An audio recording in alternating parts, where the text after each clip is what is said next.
మర్యాద గిర్యాదలో మాట్లాడద్దు. ఏంట్రా రెచ్చిపోతున్నావు? రెచ్చిపోక ఏం చేస్తావా? కొడతావా? అలాంటి పెద్ద ఆలోచించా.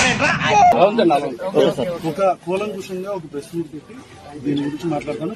ఏంటి బ్రహ్మన్న ఇదేనా రావడం? జైలు ఫుడ్ బానే వంటబట్టినట్టుందే. Thank you so much media for supporting మీ అండ్ జడ్జెస్ కూడా అట్ ది సేమ్ టైం మా శ్రవణన్న. అసలు ఆయన లేకపోతే ఈ రోజు ఈ కేసు లేదు. సరిపోయారు ఇద్దరును. సాగుతుంది మీకు అలాగా. మాట్లాడతాను, సెపరేట్ వీడియో కాదు, ప్రెస్ మీట్ పెట్టి మాట్లాడతాను. విల్ మీట్ నీకు స్పాట్ నేను ఎడతాగా. బెయిల్ వస్తే అయిపోయింది అనుకుంటున్నారా కేసు? అంటే రెండో పార్ట్ కూడా ఉందా కథలో? అది ట్విస్ట్ సార్. నమస్తే అండి, నేను రావణ్ మాట్లాడుతున్నాను. ఇప్పుడే 4వ బెయిల్ వచ్చింది. సాధించాడ్రా అన్న.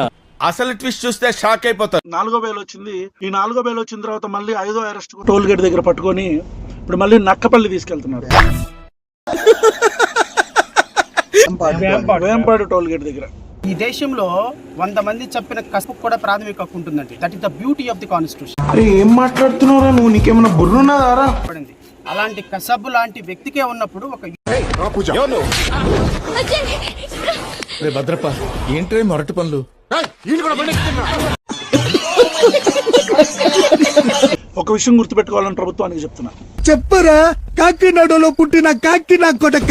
ఈరోజు మీరు ఆ గొంతు నొక్కే ప్రయత్నం చేస్తున్నారు. లోఫర్ నా కొడక, పెంట తినే నా కొడక, వచ్చేసిన అనామకం నా కొడక, అడుక్కు తినే నా కొడక. ఎన్నావా ఎంత సొంపుగా ఉందో ఆ స్టోను. ప్రశ్నించే వాళ్ళు ఎవరో చావరు. మీరు రావణ గాడిని మాత్రమే చంపగలరు, ప్రశ్నను చంపలేరు. మనుషులు 2 రకాలు, ఆడ మొగ. ఇది 3 టైపా? రెండో విషయం, ఇంత భయపడుతున్నారా?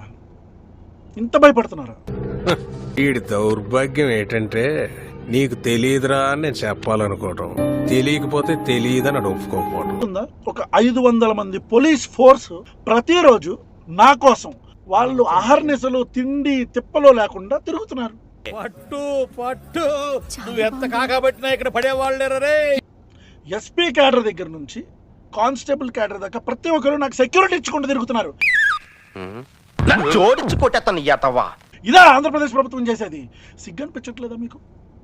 ప్రశ్నించేవాడు పులైతే క్వశ్చన్ చేసేవాడు వేటగాడవుతాడు. ఏదన్నా ఒకటేరా. ఆ వేటగాడే రావణ్. ఒకసారి చూద్దామా? ఏమిటది?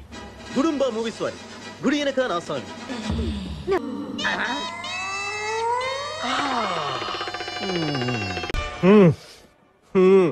కుర్రోడు మంచి రొమాంటిక్ గా ఉన్నాడు.